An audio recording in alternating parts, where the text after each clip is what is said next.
As I talk, my sister and the children, they are in Khartoum. In this fighting 2 weeks ago, a bomb landed at the gate of a fence, so they can't escape. Situation is difficult.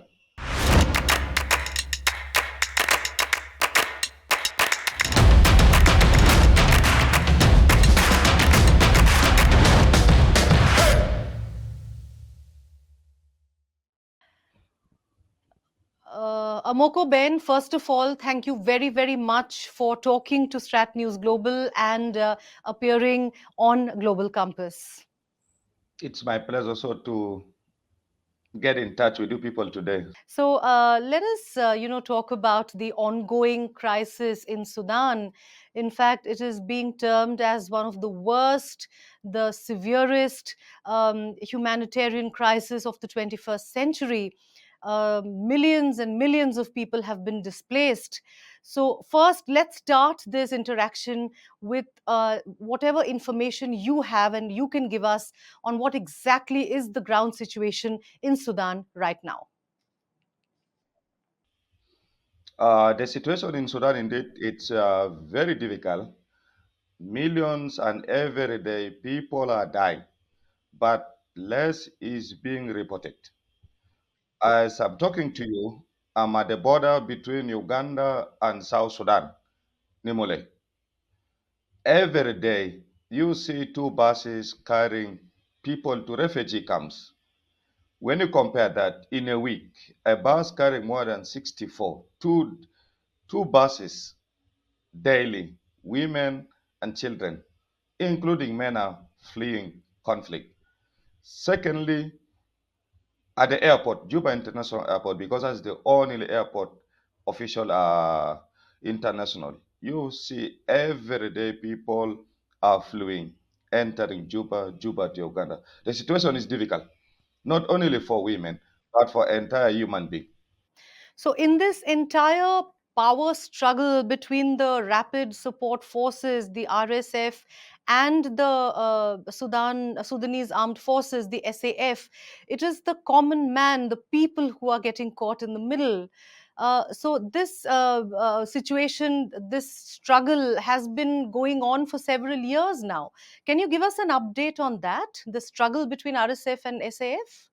You know, the RSF and the Rapid Support Forces, these are the same family who were under the former regime of Omar al Bashir.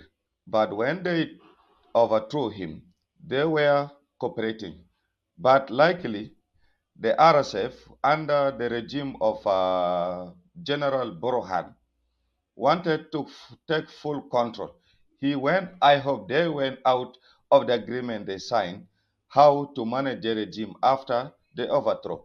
But unfortunately, uh, General Dagolo, commonly known as Hameti, he has been a very close ally of Omar Bashir.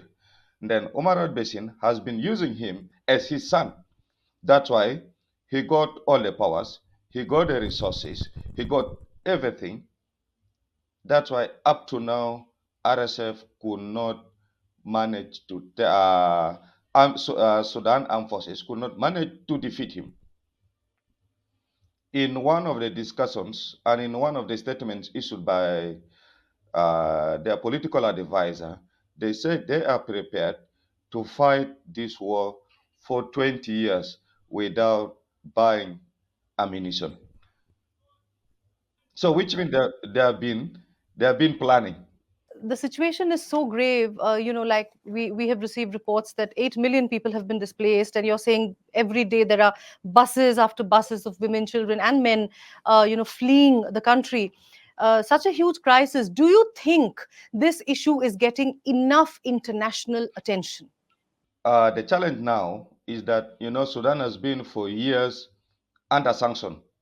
When they were fighting between the Sudan People Liberation Movement, which is under Sudan. So Sudan has been under sanction, and most of these international media once you are under sanction, they also prevented you from accessing you. Because when you talk of international community, the first priority goes to America. And most of these sanctions are implied by America. So when you don't comply with their rules, also your media can be under sanction. Sudan is out of, when you see these reportings, only few who reported the situation in Sudan. Even when I saw your request that you need to know the situation in Sudan, I said, God, this is a blessing. Now let's talk about the arms deal that Russia has signed with the Sudanese army.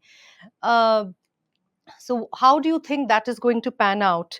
Because this will definitely have an impact on how the Western nations are going to view the situation. One, the current situation is that, Russia has been isolating most of these African countries. They have also been struggling to maintain their personal security.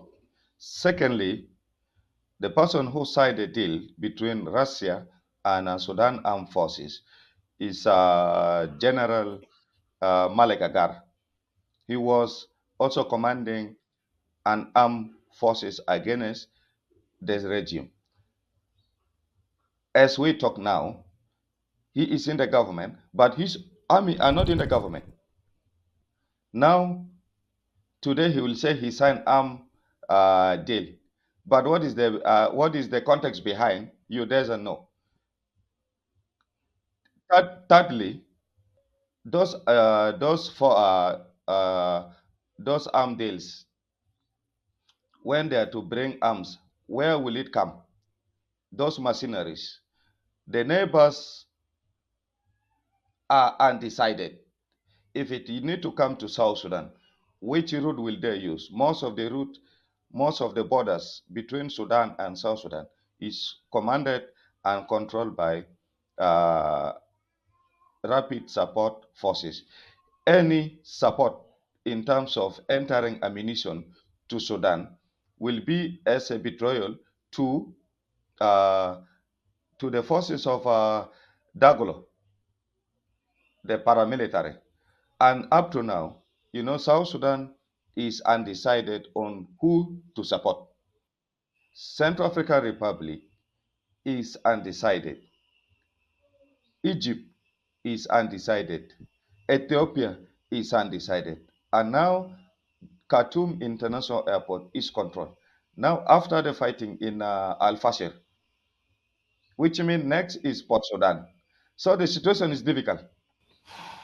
Yeah, difficult indeed. I mean, what you're telling me is not really giving giving anyone any, I don't see where to ask you any question about a sliver of hope that you can see anywhere. Uh, but okay, let me first, okay, let's move on to your personal journey now. You said you are in South Sudan right now, right? I'm now in South Sudan. How did you escape from there? I'm a South Sudanese now. Formerly, I was in Sudan. Uh, when South Sudan break away from Sudan, so I became automatically a South Sudanese.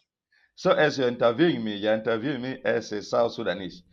I'm able to give this detailed information because we have been together. I was born under when it was the government of Sudan. They called it the Republic of Sudan. But now we are independent. But we know each other. So do you how do you Gade. see this entire conflict and the whole crisis? How do you see it panning out? We have, less than 6 months to go for 2024 to get over. Do you think the situation will improve by then at least? It's very difficult to predict because you see one side on the ground, the rebels, who are the paramilitaries, they're controlling, but aerial bombardment and via airspace because the army has the capacity. The only way is if the international community can put their pressure on the army, more especially the Sudan Armed Forces. The rebels are ready to negotiate. But Burhan is not ready to negotiate, and any conflict ends on the table. And the people are suffering in the midst of it. But what do you think the people want really? This after this 2019 uprising and after the rise of General Omar al-Bashir, what is it that the people of Sudan want? Currently, all the hope is peace. All the hope is peace. If the army and the rebels are ready to negotiate, that is what they wanted. Because the political figures, they say they need civilian rule. If the civilian rule can bring peace, or the army can bring peace, what the people need is let them continue with their normal life. They doesn't need their positions, but none they are ready to compromise. So this is the situation on the ground. The people wanted peace, and who are to bring peace are the two commanders. Right. Naturally. It's only they seem to be, the people seem to be caught in the midst of both the commanders, like you said. Uh, okay, let me, if you don't mind, if I can ask you about your personal situation, your family, your extended family. Where are they? What is the situation in your life going, right now? Currently, my family are in Juba. Morally, when you say even the situation in Juba is almost 80% to that of Sudan, because situation economically is very difficult. No fighting, no gunshot, but economically it is difficult. And if it is not controlled, it might go to that situation of Sudan back. 7 months, no salary. 7 months, no salary. Life is difficult.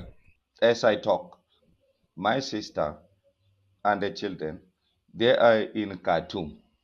In this fighting 2 weeks ago, a bomb landed at the gate of a fence. So they can escape. Situation is difficult. We hope if the international community, through media, if they can continuously put pressure and report Sudan situation so that those two seniors generals can be can come to their senses because their families are not where they are. So, wherever the refugee camps are, how is the situation over there? Because refugee camps, can be very difficult places in terms of weather, in terms of health, in terms of hygiene, and all of that. It can be very difficult to survive in a humanitarian, relief shelter as well. So, all these millions of people who have been displaced and they've crossed the borders in different countries, how are the governments, how's the UN, how are they being taken care of? What is the challenge you see there?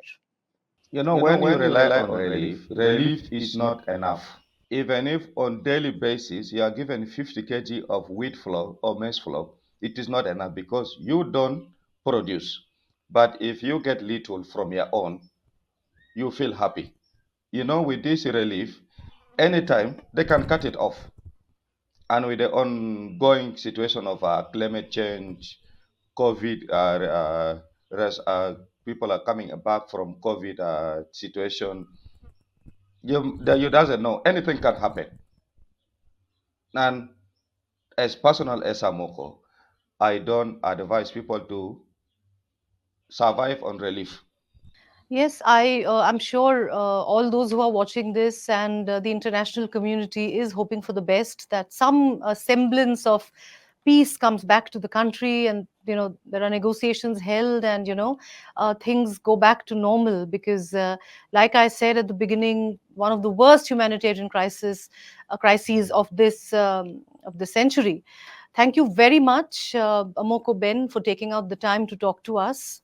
And I think we will keep coming back to you as and when the situation changes for your feedback and your opinion on the situation.